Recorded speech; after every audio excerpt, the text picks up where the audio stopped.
ایسا نہیں کہ وہ انسان کی دعا کو نظر انداز کر دیتا ہے، اور یہ تو اس کا خود حکم ہے، وَقَالَ رَبُّكُمُ ادْعُونِي أَسْتَجِبْ لَكُمْ، تمہارا رب کہتا ہے کہ تم مجھ سے مانگو تو میں تمہاری دعا قبول کروں گا۔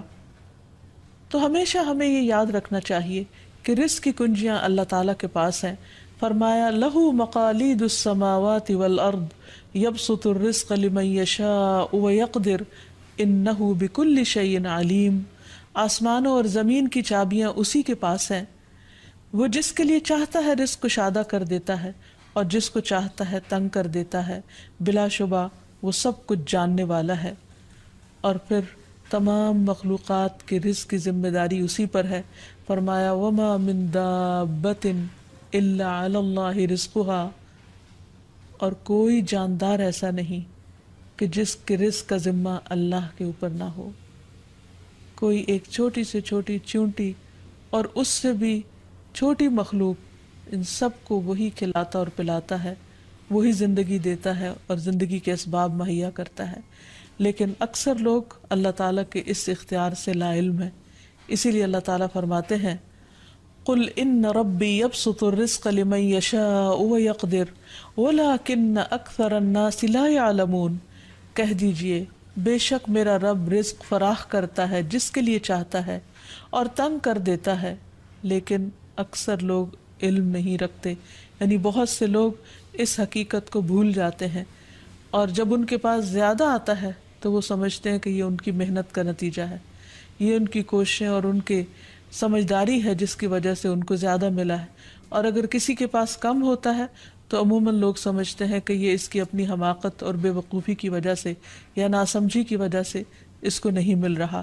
حالانکہ بعض اوقات اللہ سبحانہ وتعالیٰ انتہائی ناسمجھ لوگوں کو بھی بہت کچھ عطا کر دیتا ہے، اور بعض اوقات بہت زیادہ پڑھے لکھے سمجھدار عقل مند لوگ اپنے دو وقت کے کھانے کے لیے بھی پریشان ہوتے ہیں۔ حقیقت یہ ہے کہ اللہ سبحانہ وتعالیٰ جسے چاہے خوب نوازے، اور دینے سے اس کے خزانوں میں کوئی کمی واقع نہیں ہوتی، اور یہ اس کی اپنی مشیت اور اس کی اپنی چاہت ہے۔ وہ چاہے تو اپنے نافرمانوں کو بہت کچھ دے دے۔ ہم دیکھتے ہیں کہ دنیا میں بہت سے لوگ اس کی ذات کا بھی انکار کرتے ہیں، اس کے آگے سجدہ بھی نہیں کرتے، اس کی راہ میں کچھ صدقہ خیرات بھی نہیں کرتے، لیکن اس کے باوجود ان پر رزق برستا ہی چلا جاتا ہے، کیونکہ اللہ سبحانہ وتعالیٰ ان کو ڈھیل دیتا ہے۔ پھر اسی طرح اللہ تعالیٰ نے ہر ایک کا چونکہ رزق مقرر کر رکھا ہے، تو جن کے حصے میں زیادہ دیا یا زیادہ رکھا ہے،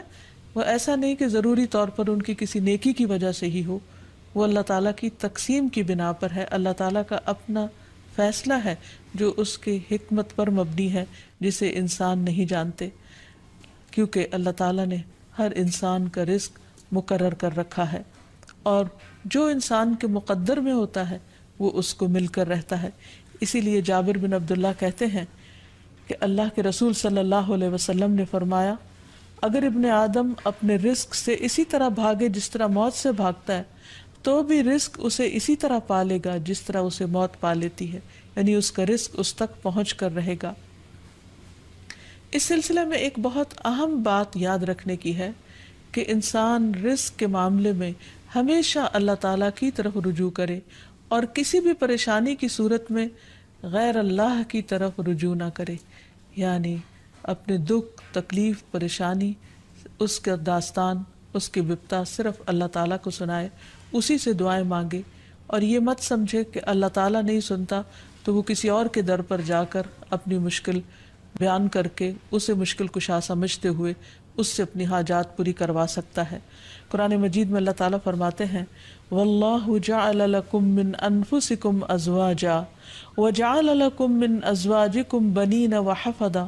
وَرَزَقَكُم مِّنَ الطَّيِّبَاتِ أَفَبِالْبَاطِلِ يُؤْمِنُونَ وَبِنِعْمَةِ اللَّهِ هُمْ يَكْفُرُونَ وَيَعْبُدُونَ مِن دُونِ اللَّهِ مَا لَا يَمْلِكُ لَهُمْ رِزْقًا مِّنَ السَّمَاوَاتِ وَالْأَرْضِ شَيْئًا وَلَا يَسْتَطِيعُونَ،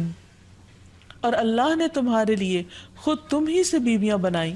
اور تمہارے لیے تمہاری بیویوں سے بیٹے اور پوتے بنائے، اور تمہیں پاکیزہ چیزوں سے رزق دیا، تو کیا وہ باطل کو مانتے ہیں اور اللہ کی نعمت کا انکار کرتے ہیں؟ اور وہ اللہ کے سوا ان کی عبادت کرتے ہیں جو نہ انہیں آسمانوں اور زمین سے کچھ بھی رزق دینے کے مالک ہیں اور نہ وہ طاقت رکھتے ہیں۔ تو اس آیت سے واضح طور پر پتہ چلتا ہے کہ اللہ کے رزق کے خزانے صرف ان کا مالک اللہ ہی ہے، اس کے علاوہ کوئی نہیں۔ اگر اللہ تعالیٰ کسی کو رزق نہ دے تو کوئی اور کچھ بھی نہیں دے سکتا، کیونکہ اللہ تعالیٰ نے ملکیت کے یہ سارے اختیارات اپنے پاس رکھے ہوئے ہیں، کسی اور کو نہیں دیے۔ جیسا کہ ایک اور آیت میں آتا ہے کہ انسان کو اللہ ہی کے ہاں رزق تلاش کرنا چاہیے۔ فرمایا انما تعبدون من دون اللہ اوثانا وتخلقون افکا ان الذین تعبدون من دون اللہ لا یملکون لکم رزقا فابتغوا عند اللہ الرزق واعبدوہ واشکروا لہ الیہ ترجعون۔ تم اللہ کے سوا چند بتوں ہی کی تو عبادت کرتے ہو اور تم سراسر جھوٹ گھڑتے ہو۔ بلا شبہ اللہ کے سوا جن کی تم عبادت کرتے ہو تمہارے لیے کسی رزق کے مالک نہیں، سو تم اللہ کے ہاں ہی رزق تلاش کرو اور اسی کی عبادت کرو اور اس کا شکر کرو، اسی کی طرف تم لوٹائے جاؤ گے۔ یعنی اسی نے تمہیں پیدا کیا، وہی تمہیں رزق دیتا ہے، اسی کی طرف تمہاری واپسی ہے۔ اس لیے تم نہ اللہ کے سوا کسی اور کی عبادت کرو اور نہ ہی اس کے آگے ہاتھ پھیلاؤ اور نہ اس سے توقع رکھو کہ وہ تمہیں کچھ دے گا، بلکہ اس کے مقابلے میں پورے یقین کے ساتھ اللہ تعالیٰ سے ہی مانگتے رہو، کیونکہ نبی صلی اللہ علیہ وسلم نے فرمایا کوئی شخص اس طرح دعا نہ کرے کہ اے اللہ اگر تو چاہے تو مجھے روزی دے، بلکہ پختگی کے ساتھ سوال کرے، پورے عزم کے ساتھ سوال کرے، کیونکہ اللہ جو چاہتا ہے کرتا ہے اور اس پر کوئی جبر کرنے والا نہیں ہے۔ اور جب بندہ اللہ سے رزق مانگتا ہے تو اللہ تعالیٰ اس کو عطا کرتا ہے۔ نبی صلی اللہ علیہ وسلم نے فرمایا جب تم اللہم ارزقنی کہو گے تو اللہ تعالیٰ فرمائے گا میں نے رزق دینے کا فیصلہ کر لیا۔ یعنی جب تم کہو گے کہ اللہ مجھے رزق دے تو اللہ تعالیٰ تمہیں جواب دے گا کہ ہاں میں تمہیں رزق دوں گا۔ اس لیے اس حوالے سے مکمل طور پر اللہ سبحانہ وتعالیٰ پر بھروسہ کرنا چاہیے، اللہ تعالیٰ کا تقوی کرنا چاہیے، یعنی اللہ تعالیٰ سے ڈرتے رہنا چاہیے اور رزق کی تلاش میں حرام راستے اختیار نہیں کرنے چاہیے، کیونکہ اللہ سبحانہ وتعالیٰ کا وعدہ ہے وَمَن يَتَّقِ اللَّهَ يَجْعَل لَّهُ مَخْرَجًا وَيَرْزُقْهُ مِنْ حَيْثُ لَا يَحْتَسِبُ۔ جو اللہ کا تقوی اختیار کرے گا اللہ تعالیٰ اس کے لیے مشکل سے نکلنے کی کوئی راہ ضرور بنا دے گا اور اس کو وہاں سے رزق عطا کرے گا جہاں سے وہ سوچتا بھی نہیں ہوگا، یعنی اس کا وہم و گمان بھی نہیں ہوگا، اس کا خیال بھی نہیں ہوگا۔ اللہ تعالیٰ غیب سے ایسے اسباب پیدا کر دے گا جن کے بارے میں انسان نے کبھی سوچا نہ ہوگا۔ لیکن شرط یہ ہے کہ جب انسان کے اوپر آزمائش کا وقت ہو تو اس وقت وہ اللہ تعالیٰ سے حلال ہی کو طلب کرتا رہے اور پریشان ہو کر حرام راستے اختیار نہ کرے۔ اللہ تعالیٰ کا وعدہ ہے کہ اگر کوئی اللہ سے ڈرتا ہے، اللہ کی اطاعت کرتا ہے، اللہ کی نافرمانی سے بچتا ہے، تو پھر ایسی صورت میں اللہ تعالیٰ اس پر آزمائش کے ختم ہونے کے بعد آسمان و زمین سے برکتوں کے دروازے کھول دے گا۔ فرمایا وَلَوْ أَنَّ أَهْلَ الْقُرَىٰ آمَنُوا وَاتَّقَوْا لَفَتَحْنَا عَلَيْهِمْ بَرَكَاتٍ مِّنَ السَّمَاءِ وَالْأَرْضِ۔ اور اگر یہ بستیوں والے ایمان لے آتے اور اللہ کا تقوی اختیار کرتے تو ہم ان پر آسمان اور زمین کی برکتوں کے دروازے کھول دیتے۔ یعنی اللہ تعالیٰ ان دروازوں کو بند کر کے آزماتا ضرور ہے، لیکن وہ دیکھتا یہ ہے کہ بندہ کرتا کیا ہے، اور جب بندہ اللہ کی اطاعت ہی کا عزم دل میں رکھتا ہے تو اللہ تعالیٰ اپنی رحمتیں عام کر دیتا ہے۔ پھر یہ کہ انسان کو اللہ کی تقسیم پر راضی رہنا چاہیے۔ اگر اپنے سے زیادہ کسی کو ملا ہے تو اس پر حسد نہیں کرنا چاہیے، اور اگر اپنے سے کم کسی کے پاس ہے تو اس کے اوپر اس کو حقیر نہیں سمجھنا چاہیے، بلکہ انسان کی قدر کرنی چاہیے اور ہمیشہ یہ سوچنا چاہیے کہ اس کو مجھ سے زیادہ دینے والے کو بھی دینے والا رب ہے، مجھے بھی میرے رب نے ہی دیا ہے، اور جس کے پاس کم ہے اس کا بھی مالک وہی ہے۔ اور یہ بھی انسان یاد رکھے کہ انسان جب حرام سے بچتا ہے، غلط راستوں سے بچتا ہے، اللہ تعالیٰ کی فرما برداری کرتا رہتا ہے، اس کا شکر ادا کرتا رہتا ہے، تو اللہ تعالیٰ اس کو حلال طریقوں سے بھی رزق عطا کرتا ہے۔ حدیث میں آتا ہے کہ رزق کی تلاش میں میانہ روی اختیار کرو، یعنی بہت ڈیسپریٹ نہ ہو جاؤ، اللہ تعالیٰ ضرور دروازہ کھولے گا۔ کہیں ایسا نہ ہو کہ رزق کا مؤخر ہونا یعنی ڈیلے ہونا تمہیں اس بات پر اکسا دے کہ تم اللہ تعالیٰ کی نافرمانیاں کرنے لگو، یعنی نافرمانی کے ذریعے اس کا رزق تلاش کرو۔ یاد رکھو جو کچھ اللہ تعالیٰ کے پاس ہے وہ اس کی اطاعت سے ہی حاصل کیا جا سکتا ہے۔ اور اس سلسلے میں خصوصی طور پر استغفار بہت کارآمد ہے کہ انسان اپنے گناہوں کی معافی مانگتے ہوئے اللہ تعالیٰ سے رزق کے لیے دعا کرے، پھر اسی طرح رشتہ داروں کے ساتھ اچھا سلوک کرے، کیونکہ نبی صلی اللہ علیہ وسلم نے خاص طور پر یہ بات فرمائی ہے کہ جو شخص یہ چاہتا ہے کہ اس کی عمر دراز ہو اور اس کے رزق میں وسعت ہو تو اسے چاہیے کہ وہ صلہ رحمی کرے، یعنی اپنے رشتہ داروں کے ساتھ اچھا سلوک کرے۔ یعنی جس نیکی کا اجر انسان کو دنیا میں بہت جلد مل جاتا ہے، ان میں سے بہت اہم نیکی صلہ رحمی ہے، والدین کے ساتھ حسن سلوک ہے۔ ایک حدیث میں آتا ہے کہ کچھ گھرانوں کے لوگ جو فاسق و فاجر بھی ہوتے ہیں، لیکن جب وہ صلہ رحمی کرتے ہیں تو اس کی بنا پر ان کے مال بڑھ جاتے ہیں، یعنی رشتہ داروں کے ساتھ اچھے سلوک کی وجہ سے ان کے مال میں اور اضافہ ہو جاتا ہے اور ان کے افراد کی کثرت ہو جاتی ہے۔ پھر انسان ہمیشہ یہ یاد رکھے کہ مال دینے سے بڑھتا ہے، صدقہ خیرات مال میں اضافے کا ذریعہ بنتا ہے۔ پھر اسی طرح خرید و فروخت میں سچ بولنا مال میں برکت پیدا کر دیتا ہے اور جھوٹ مال کی برکت کو اٹھا دیتا ہے۔ اور پھر خاص طور پر انسان رزق کے لیے دعائیں کرتا رہے، کیونکہ سارے خزانے تو اللہ کے پاس ہیں، وہ جب جس کو جتنا چاہے عطا کر سکتا ہے۔ اس کے لیے نبی صلی اللہ علیہ وسلم کی سکھائی ہوئی مسنون دعائیں بہت ہی بہترین ہیں۔ نبی صلی اللہ علیہ وسلم ہر روز صبح فجر کی نماز کے بعد یہ دعا پڑھتے تھے، اللہم انی اسألک علما نافعا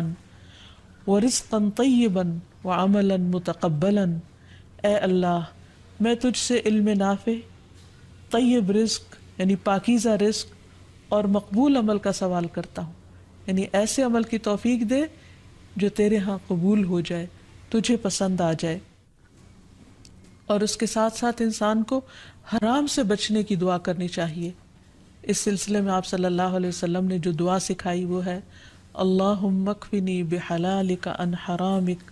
واغننی بفضلک عمن سواک۔ اے اللہ، اپنے حلال کے ذریعے حرام سے میری کفایت فرما، یعنی مجھے اتنا حلال دے کہ مجھے حرام کی ضرورت ہی نہ رہے، اور اپنی مہربانی سے مجھے اپنے علاوہ ہر ایک سے بے نیاز کر دے، یعنی مجھے انسانوں کا محتاج نہ کر، کسی اور کا محتاج نہ کر، صرف اپنے خزانوں سے عطا فرما۔ پھر اسی طرح خاص طور پر بڑھاپے کی زندگی کے لیے وسعت رزق کی دعا کرنی چاہیے، کیونکہ جب انسان بوڑھا ہو جاتا ہے تو اس کے اعضاء کمزور ہو جاتے ہیں، وہ اپنے لیے خود کچھ کمائی نہیں کر سکتا، وہ دوسروں پر ڈپینڈنٹ ہو جاتا ہے، تو اس وقت وسیع رزق کی دعا سکھائی گئی۔ فرمایا، اللہم اجعل اوسع رزقک علی عند کبر سنی وانقطاع عمری۔ اے اللہ، جب میں بوڑھا ہو جاؤں اور میری عمر ختم ہونے لگے تو میرے رزق کو وسیع کر دے۔ اور رزق کی دو بڑی قسمیں ہوتی ہیں، ایک وہ رزق جو ظاہری طور پر جسموں کی غذا بنتا ہے یا انسان کی مادی ضروریات پوری کرتا ہے،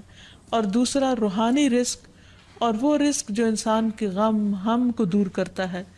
یعنی لوگوں کی محبت اور توجہ، اور خاص طور پر بڑھاپے میں اولاد اور رشتہ داروں کا قریب ہونا، پاس ہونا، یہ انسان کی بنیادی ضرورتوں میں سے ہے۔ تو انسان جب خود کچھ کرنے کے قابل نہ رہے، ہاتھ پاؤں ہلانے کے قابل نہ رہے، تو عموماً وہ لوگوں پر ایک بوجھ بن جاتا ہے، اور یہ چیز انسان کے لیے بہت پریشانی کا باعث ہوتی ہے۔ انسان جب جوان ہوتا ہے، بہت کچھ کما رہا ہوتا ہے، تو سب اس کو لک فارورڈ کرتے ہیں، سب اس سے محبت کرتے ہیں، سب اس کے پیچھے جاتے ہیں، کیونکہ اس کی ذات سے لوگوں کو فائدہ پہنچتا ہے۔ لیکن بڑھاپے میں انسان اس طرح فائدہ نہیں پہنچا سکتا، تو پھر انسان کے لیے پریشانی ہوتی ہے، اور اسے تنہائی کا احساس بھی ہونے لگتا ہے، اور اس کے لیے